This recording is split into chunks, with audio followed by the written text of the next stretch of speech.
Welcome back, Shalloners, and welcome MILEY-ionators and Anyway, welcome fans of Miley and Liam, because today on this channel, we are going to talk about love lessons we can learn from that fabulous A-list couple that we love so much. Most specifically, what to do if you guys break up and you feel yourself growing apart. So even before you break up, if you feel yourself growing apart, how you can make sure that that doesn't happen, and most importantly, how you can get past it, stay together, or even get back together, right? Because that's what we do here on this channel. We look at a celeb relationship or a celeb scandal or something that's happening in the news, break it down from a psychological point of view, and take those lessons into our own lives to make our lives better and learn from the mistakes of celebrities. But in this case, learn from what they did right. But before we get into it, just want to let you guys know and remind you that if you have a love question of your own, find me on the Instant Go app. My username is ShallonXO, and click chat to get connected. And listen to my brand new podcast, Girl on Top, ShallonXO, where I answer the best questions I've received all week so you guys can get some advice and hear what I've been saying to other girls and guys and sort of share. You can find it on every podcast platform, and also follow me on social media at ShallonXO. All right, Miley and Liam. So what we love about these two is that they made it. They did what so many of us wanted to do, which was get back together with our first love. Or not even our first love, because she had Nick Jonas and he had, I don't know, probably some Australian chick named Koala. Who even knows? I don't know what they do down there. Australian chicks are really hot and I'm just jealous, okay? I've gotten jilted from many an Australian chick before, so. But they made it work. They got back together after so many years apart. They beat the odds. You know, I always thought that once they broke up, I was like, man, he got out, kind of good for him. Because when Miley and Liam split up, she was peak crazy. You know, there was the twerking, the foam finger. Yeah, there was that whole thing. And Liam's star was very much on the rise. And he is a very low-key surfer dude. And people were I think when they first got together after they met on the set of the last song, oh, iconic. It was oh, what a great couple. They're so cute. She's a little wilder. He's a little mellower. And then that divide between them grew. And this happens a lot in our relationships, you know, especially at that time in our life, but really at all times in our life. You should never stop growing and you should never stop evolving. Evolution is not necessarily the same thing as change. When we evolve, right, when any animal evolves, it gets better, right? So that should be your trajectory. We obviously don't see this all the time. We see people we love change for the worse. You know, they give up on their dreams. They get into something unhealthy, whether it's food or alcohol or drugs or whatever. And we have to make the decision okay, do I still recognize the person I fell in love with? And I think Liam Hemsworth hit a point where he's like, no, I don't. And then these two did the absolute best thing that they could. They split up. I hear from so many of you guys who are not so much in Miley's position, but you're in Liam's. And you're I've been with my boyfriend since we were 16. We're 20 now, we're 19. Even if you're 18, that's a long, long time. You know, in teenage years, 2 years, it's dog years. You've been through it. And I say that because at that age, you're changing so much. Even 6 months in one direction or the other, you've experienced so many things. You've dealt with so many new things. You've had so many new firsts, not just in dating and sex, but maybe you've gone off to college. You've had your first driving test. You've had your first alcohol.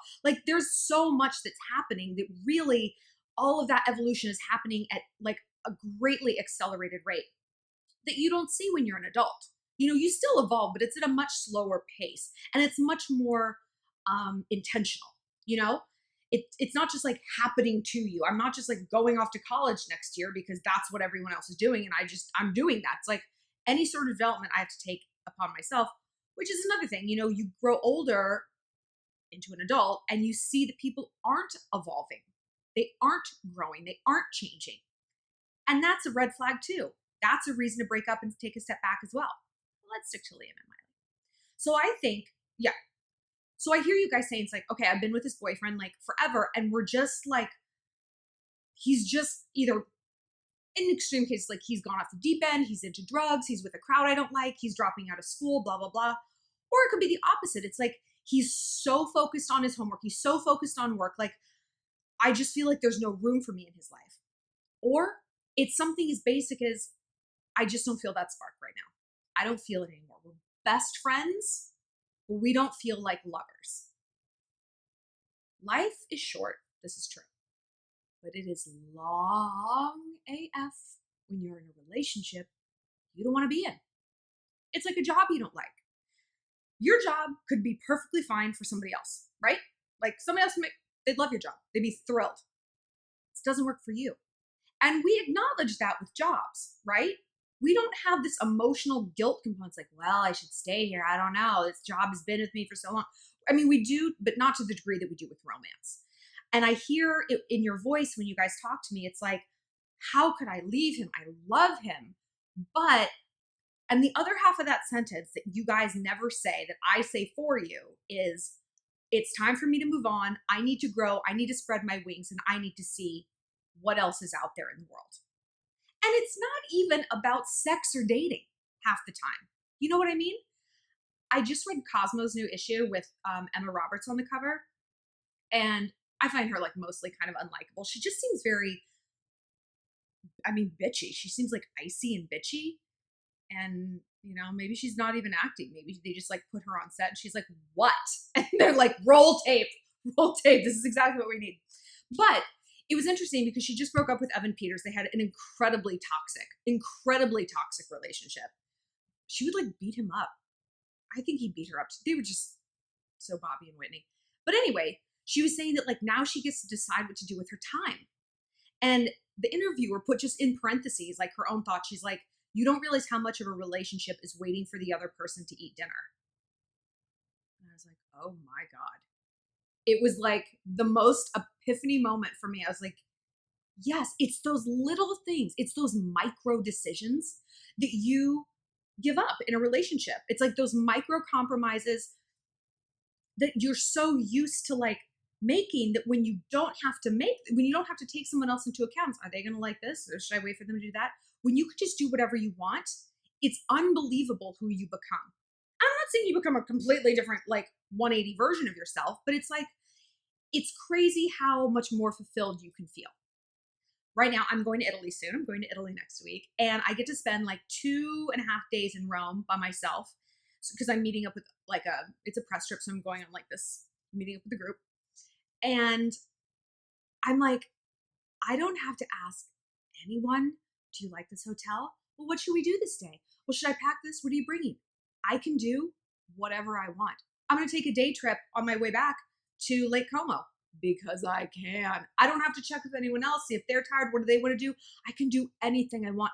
And I'm like reveling in that freedom. It's incredible. And you guys owe this to yourself exactly at the time you should be doing it. At the Liam and Miley time in your life, in those years. But honestly, if Emma and me or any other, kind of example, all the years of your life. So let's analyze what went on with them. I was seeing Miley out and about a lot. Like I say, I used to be the editor of Star Magazine. So I go to a lot of celeb events. My friend was on SNL at the time that Miley performed. It was right when Wrecking Ball came out, I think. And Miley, her voice, in real life in a very tiny setting, because Saturday Night Live is very, very intimate. It's actually very small. Her voice was unbelievable. It was unbelievable. By contrast, Taylor Swift's voice, you couldn't even hear her. They had the backup singers turned all the way up and her basically turned all the way down. I love her, but she's not like a vocalist the way Miley is, the way Pink is, the way Faith Hill is. You know what I mean? She's a pop star and she's good at it. And then Miley was at the after party and I live in New York City. I've been an it girl here. I've been around the block a time or two. I know when someone's on drugs and I pretty much know which drugs they're on. And she was on several of them. She was having an awesome time. And I was like, you know what? She's 20, 21. Good for her. Whatever. Go do drugs. That's great. But I could see why this relationship with Liam was not going to work. I don't think they'd even broken up yet at that time. I'm not sure. But it was very obvious. This is not a person who's meant to be a wife right now. That's not where her head is at. This is her time of exploration. Miley was in the phase that I call hey world, I have a vagina, you need to know about it. Many, many, many, many, many girls go through this phase around that age. You probably know some of them in college where they're just like, it's not even about being slutty. It's just about being like, here I am, and oh, you're gonna listen to me, and I'm crazy, and I'm challenging your notion of woman. It's like they think they're the first woman who's come along. They think their vag is like vag one, like fresh off the factory. Miley was in it. She's pulled out of it. And that's the thing. 90% of the time you pull out of it and you're just like, ugh. Bella Thorne is currently in it, if that puts in puts in perspective. And I hear that Bailey Madison is gearing up to get into it. So buckle up for that. And I was watching Miley like go through this vag phase, and I was just like, oh, girl. Like, it's one thing when we as individuals go through it like off, like outside of the public eye and whatever, but it's another thing when it's like you're doing it on the MTV VMA stage. Rah! So I felt for her, and I just want to kind of like put a big blanket around her and be like, it's okay. We know you have one. We know that you can put things in there, all sorts of things. That's fine. Shh, just go home maybe for a little. Stop getting tattoos also. And stop spelling everything that has an S on the end with a Z. It's not really that cute. It's not clever. It's just kind of lame. So I was not surprised when her and Liam broke up.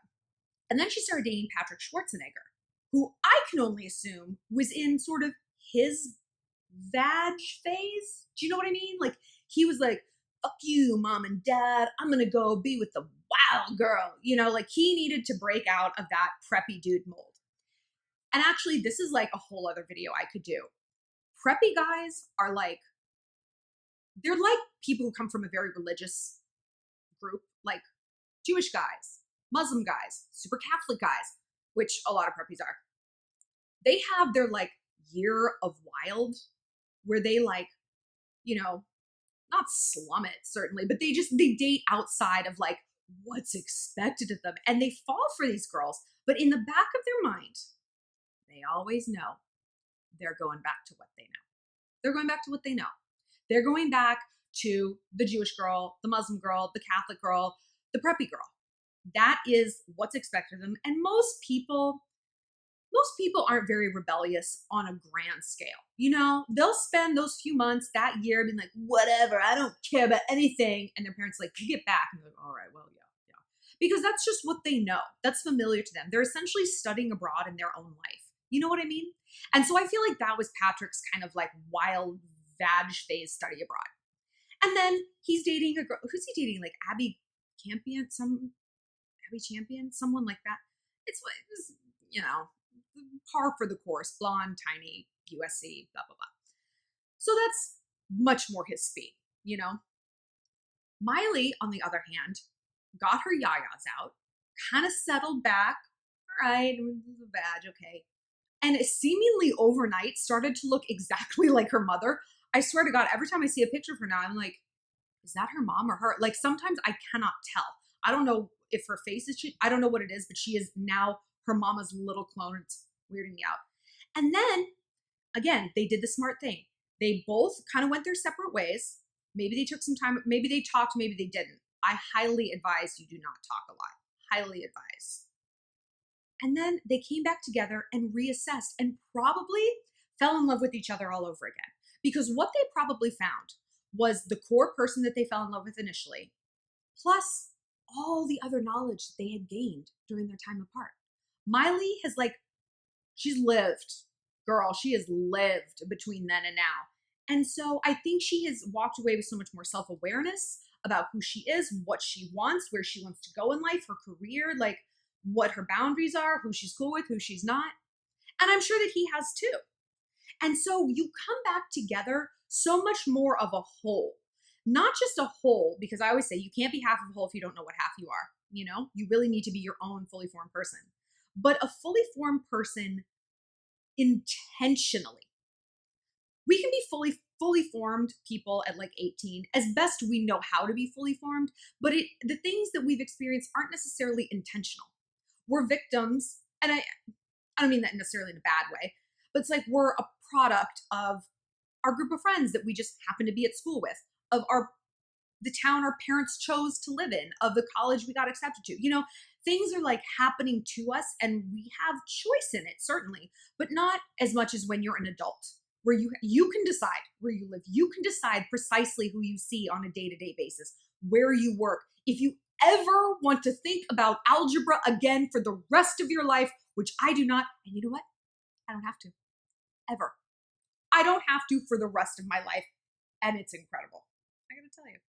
So they have like developed themselves so purposefully now. And I think that they're like basically adults. That's what adulthood is. It's intentionality. The difference between being a child and being an adult, I always say, is consequences. Not just consequences, awareness of consequences. Think about it like this. A 3-year-old will push every goddamn button in an elevator, won't they? If you let them, yeah. An adult doesn't do it. Not because we don't like to push buttons, we absolutely do. But we know what the consequence is. It's gonna be annoying. A 5-year-old can eat a whole tub of frosting for dinner. So can an adult. It is delicious, but we know what the consequence is gonna be, you know? And the divide between those two things gets bigger as you get older. So I think they matured into 2 separate people. And that is what we can learn from this. If you feel like you and your boyfriend are growing apart, or it's just like, take a step back and just communicate that to him. Because I find that very, very rarely are people like actually low-key not on the same page. You know what I mean? People being blindsided by a breakup is more rare than you think in a long-term relationship, I think. If it's like you're dating and he ghosts, no, that's, of course, we all get blindsided by that because you're on very different pages because it's so new. But if you've been together for like 2 or 3 years, like, I can't imagine he's still got the hot pants chemistry and you're like, get the fuck away from me. But you know what? Actually, I take that back. That definitely does happen. But you don't know until you have a real talk conversation. Because this is the saddest thing that could happen to you. You have this like need to explore, not even just the world, but yourself. Explore different dimensions of yourself. Why do you think I moved to New York City? Because in New York City, you can be whoever you want. And that can change day to day, hour to hour. I can be goth, preppy, hipster, whatever. I can do it all and nobody cares. And that's what you do here. You explore. The worst thing is if you dampen down that desire to explore to keep a guy. If you thought, well, I met him, and so now I no longer get to follow my own path. Now our paths are merged forever. Then, if that's your thinking, then you have to look back at everything you accomplished, every curiosity you had when you were a kid. You're into dinosaurs, you love ice skating and manatees. And you have to tell yourself, the only reason I was into those things, the only curiosity I had was because I wanted to land a guy.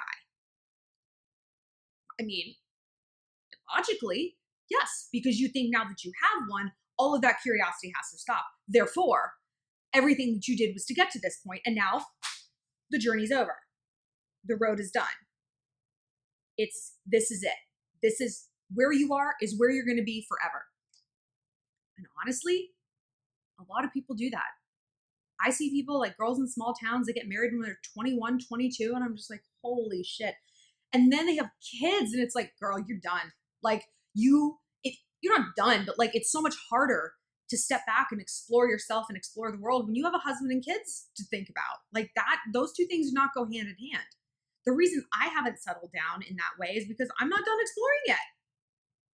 And finally now I have like maybe the sense that I want to kind of get there. That's a whole other video. Oh my God, kids. But you owe it to yourself when you're young to do that. That is what youth is for. It doesn't get any easier as you get older. Life only gets more complicated. You have a job, you can't get time off, and oh my God, you have a house and you're paying a mortgage, you have who's going to take the dog out. It's like, it's always going to be something. So if that something now is a full-on relationship, you have to take a step back.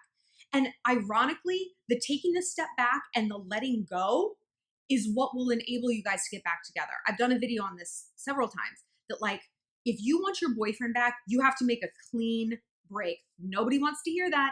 Nobody wants to hear that. They want to say like, but can't we talk and drunk and hook up? And no, because then it's going to be that shredding, And there will be so much resentment and so many hurt feelings and miscommunication and frustration and being on the wrong page that, I mean, you're never going to get back together. There will be so much resentment festering. But if you can look each other in the eye and be like, I have things that I need to go do, and I need to go do them, and without the caveat of, will you wait for me? I need to go do these things for myself. Maybe when I'm done doing these things, we'll be able to come back together. I said earlier that life is short. Life is actually long. Life is long, and it's wild where it takes you. I broke up with my high school boyfriend sophomore year of college. We got back together when I was like 26. We went to Belize.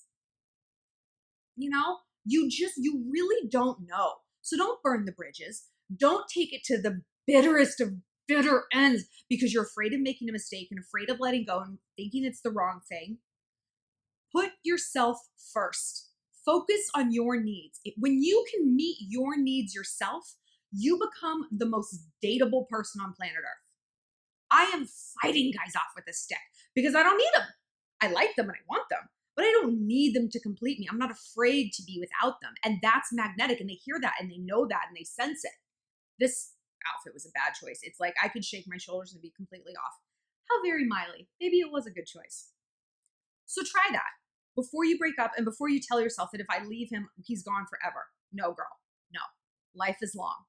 Explore. Explore yourself. For more, click like and subscribe for new videos every other day. And like I said, listen to my new podcast, Girl on Top, on all platforms. It's great. And if you have a love question of your own and want to chit chat privately, find me on the Instant Go app at ShallonXO. Same name on Instagram, Twitter, and Snapchat. Follow me, follow along. Stay savage, babies.